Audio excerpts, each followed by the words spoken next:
IPL को cricket का महाकुंभ भी कहा जाता है। भारत में सबसे अधिक पसंद किए जाने वाले लोकप्रिय खेल है। यहाँ पर क्रिकेट का जुनून हर गली मोहल्ले में देखने को मिलता है। क्रिकेट को सबसे बड़े पैमाने पर भारत में ही पसंद किया जाता है। बच्चों से लेकर बड़े बुजुर्ग और महिलाएं भी क्रिकेट की दीवानी है। भारत में ही देखें तो क्रिकेट के करोड़ों फैन तथा यहाँ एक ऐसा खेल है जिसने न सिर्फ देखा जाता है बल्कि एक त्यौहार की तरह मनाया जाता है। आईपीएल को सबसे अधिक इसलिए भी पसंद किया जाता है क्योंकि ये एक टी20 फॉर्मेट है जिसमें बल्लेबाजी की धमाकेदार पारी देखने को मिलती है। मगर क्या आप आईपीएल के पर्दे के पीछे के बारे में जानते हैं? क्या कभी आपने इसकी कहानी जानने की कोशिश की है कि कैसे आईपीएल को शुरू किया गया? आज हम आपको आईपीएल के शुरू होने की बात बताएंगे और आज हम इस पे ही चर्चा करेंगे कि कैसे आईपीएल शुरू हुआ। क्या आप जानते हैं कि आईपीएल मजबूरी की वजह से शुरू किया गया था? आपको ये सुनकर शायद जोर का झटका लगा होगा, मगर सच तो यही है।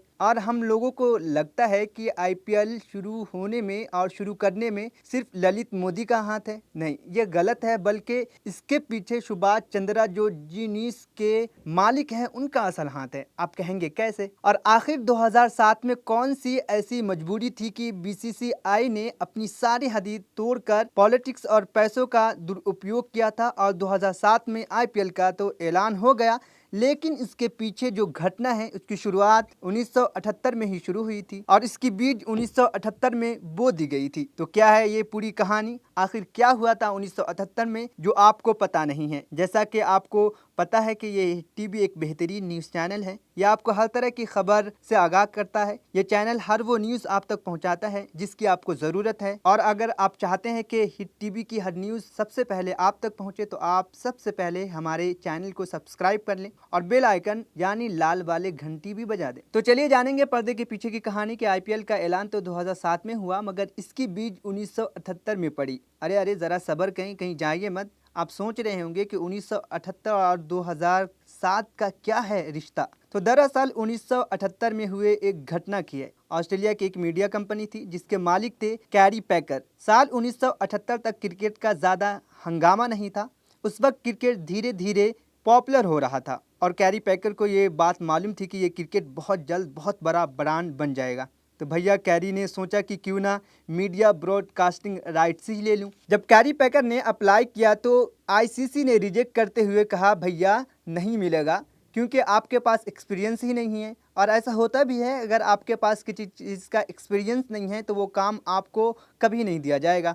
मगर कैरी पैकर गुस्सा हो गए। उन्होंने इस बात को ईगो पर ले लिया और बोला नहीं यार, ये तुम्हारी साजिश है और तुम बड़े लोग जो बैठे हो ना सब आपस में मिली भगत कर रहे हो, सबके सब मिले हुए हो और हमको पागल बना रहे हो। तो भैया कैरी पैकर को आया गुस्सा, कहा सबको देख लेंगे, वनडे टेस्ट सबका लेंगे बदला। फिर कैरी पैकर ने किसी को बताए बगैर चुपचाप 1976 और 77 के बीच एक प्लान के मुताबिक उस टाइम के जितने भी बड़े खिलाड़ी थे सबको इकट्ठा करना शुरू कर दिया। ऑस्ट्रेलिया, इंग्लैंड और वेस्ट इंडीज़ के टीमों के बड़े खिलाड़ियों को कहा भैया हम तुम सभी को 3 गुना पैसा देंगे, मेरे लीग में खेलोगे। अब उस टाइम क्रिकेट में इतना पैसा तो था नहीं, बस उन लोगों को इतना ही पैसा मिलता था कि जिससे दाल रोटी चल जाए। बस अब खेलने के लिए 3 गुना पैसा मिल रहा था तो कौन छोड़ने वाला था। सब बड़े बड़े खिलाड़ी कैरी पैकर की लीग वर्ल्ड सीरीज क्रिकेट में शामिल हो गए। अब कैरी पैकर ग्राउंड व्यवस्था कर ली, स्पॉन्सर की भी व्यवस्था कर ली और 1977 में इसको लॉन्च कर दिया। और जब इसका अनाउंसमेंट हुआ तो आईसीसी को जोर का झटका लगा। कहा भैया ये तो बैठे बैठे कंपटीशन शुरू कर दिया है। अब आईसीसी ने Australia, West Indies cricket board को बोला भैया तुम अगर अपने खिलाड़ियों को इस लीग में खेलने से मना नहीं करोगे तो हम तुमसे अपना रिश्ता तोड़ लेंगे। और उन्होंने कहा कि अपने खिलाड़ियों को इसमें ज्वाइन करने से मना करो और इस पूरे टूर्नामेंट का बायकॉट कर दो। ऑस्ट्रेलिया वाले ने कर दिया, इंग्लैंड वाले ने भी कर दिया, लेकिन वेस्ट इंडीज़ वाले ने मना कर दिया। उन्होंने कहा कि नहीं हम तो खेलेंगे, हम तो क्रिकेट खेलना है, हमको पैसा मिलेगा तो हम इसमें खेलेंगे ही। और वो सीरीज़ काफ़ी दिलचस्प हुआ और वहाँ पर उस वक्त के जो बड़े बड़े नाम के खिलाड़ी थे वो भी खेल रहे थे, तो भीड़ भी बहुत आई, पैसा भी बहुत आया। और इंग्लैंड और ऑस्ट्रेलिया के जो खिलाड़ी नहीं आए थे वो बाद में दूसरी बार इस लीग का हिस्सा बन गए। अब तो भैया आईसीसी की लग गई, पूरी तरह से बेइज्जती हो गई। इसके बाद फिर कैरी पैकर ने सोचा कि हमें मीडिया राइट्स ही चाहिए, इनसे दुश्मनी मोल लेने से कोई फायदा नहीं है। फिर कैरी पैकर ने आईसीसी बोर्ड के सामने एक प्रस्ताव रखा कि हमें मीडिया ब्रॉडकास्टिंग का राइट्स दे दो और अपने जो ये आपके जो खिलाड़ी हैं जो मेरे साथ हैं, इन बेचारों पर कोई कार्रवाई किए बगैर अपने टीम में फिर से वापस ले लो। मजबूरन आईसीसी ऑस्ट्रेलिया वालों ने इसकी बात मानी। कैरी को मीडिया राइट्स मिल गई, खिलाड़ियों फिर नॉर्मल क्रिकेट खेलने लगे। अब आप सोचते होंगे कि 1978 की घटना से हमें क्या लेना देना, आईपीएल के बारे में बताओ। अरे अरे, हम इसी बारे में बात करेंगे क्योंकि हमें इस घटना से लेना देना है। बिल्कुल इसी तरह भारत में जी न्यूज़ का मालिक सुभाष चंद्रा ने 2002 में मीडिया ब्रॉडकास्टिंग के लिए अप्लाई किया था, मगर उन्हें ये राइट्स देने से इनकार कर दिया गया।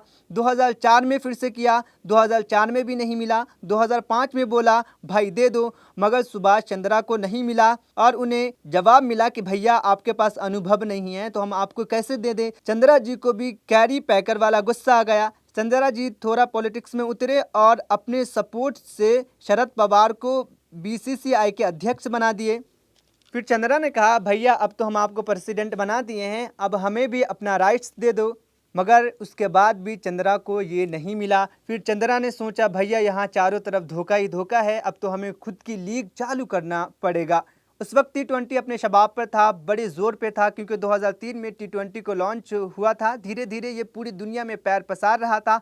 उस टाइम तक भारत में कोई भी टी20 का हल्ला गुल्ला नहीं था, ज़्यादा शोर नहीं था। जब आईसीसी ने 2007 में टी20 को वर्ल्ड कप करने का ऐलान किया तो सुभाष चंद्रा ने सोचा अरे भैया ये तो बहुत अच्छा मौका है। उन्होंने सोचा क्यों नहीं टी20 वर्ल्ड कप से 6 महीने पहले आईसीएल लॉन्च कर लूँ और टी20 करवा दूंगा, मार्केट में एक पहचान मिल जाएगी। चंद्रा ने एक बड़ी गलती कर दी कि कैरी पैकर जो 1 साल तक उन्होंने चुपचाप तैयारी की थी, चंद्रा ने खुलेआम इसका ऐलान कर दिया कि भैया मैं भी आईसीएल करवाऊंगा। उन्हें ऐलान तो कर दिया मगर कोई तैयारी नहीं थी। जैसे ही बीसीसीआई को इस चीज़ के बारे में मालूम हुआ तो उन्होंने कैरी पैकअप वाली जो घटना थी वो उनको याद आई। अब बीसीसीआई ने सारे इंडियन खिलाड़ियों को कॉल करके बोला भाई कोई भी इस लीग में नहीं खेले।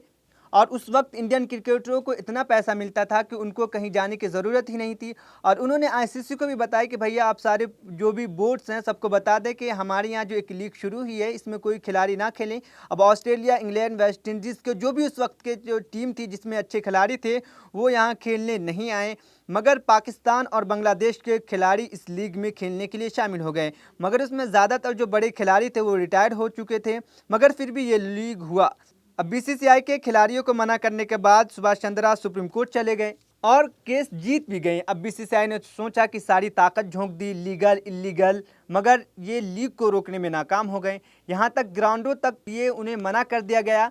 बीसीसीआई ने सारे स्टेट को कॉल करके कहा कि भाई आप इस लीग के लिए स्टेडियम ना दें, मगर बहुत मुश्किल से जुगाड़ कर लगाकर चंद्रा ने कोलकाता ईडन गार्डन और 1-2 ऐसे मैदान थे जिसमें उन्होंने मैच कराए। जब बीसीसीआई ने पूरी तरह हार मान ली तो अचानक बीसीसीआई की तरफ से रातों रात ललित मोदी और भी कई बोर्ड के जो अध्यक्ष थे, जो बोर्ड के जो अधिकारी थे, वो एक ही रात में क्रिकेट का पूरा संविधान बदल दिया। वो ये सारे लोग आईसीसी पहुँचे और वहाँ जाकर उन्होंने कहा कि कोई भी लीग अगर कहीं भी शुरू होता है तो आईसीसी उसे एक्सेप्ट नहीं करेगा जब तक के खुद की बोर्ड उसे एक्सेप्ट ना कर ले। यानी अब जो कोई भी लीग शुरू होगा बगैर बोर्ड के अनुमति से वो इलीगल मानी जाएगी। मगर अब बीसीसीआई को डर ये था कि अगर ये लीग कामयाब हो गया तो फिर क्या होगा। बीसीसीआई ने ललित मोदी को बोला भैया कुछ भी करो, जल्दी एक ऐसा लीग शुरू करो कि उनसे लीग से पहले ये लीग पॉपुलर हो जाए। इसके बाद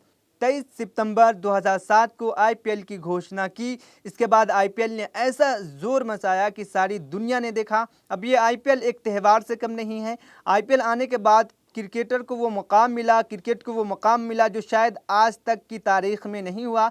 आईपीएल आने से सबसे बड़ा फ़ायदा ये हुआ कि गली मोहल्ले में खेलने वाले को भी इंडियन टीम के लिए क्रिकेट खेलने का मौका मिला। आईपीएल में इतना पैसा आया कि आज तक की क्रिकेट की दुनिया में इतना पैसा नहीं हुआ। धन्य हो सुभाष चंद्रा जी का, जिसकी वजह से बीसीसीआई ने यह कदम उठाया, वरना आज भी शायद हम इस मकाम तक नहीं पहुंचते और आज जो बीसीसीआई को इज्जत मिलती है वो नहीं मिलती। तो भैया ये थी आईपीएल के पर्दे के पीछे की कहानी आपको कैसी लगी, आप हमें कमेंट करके ज़रूर बताएं।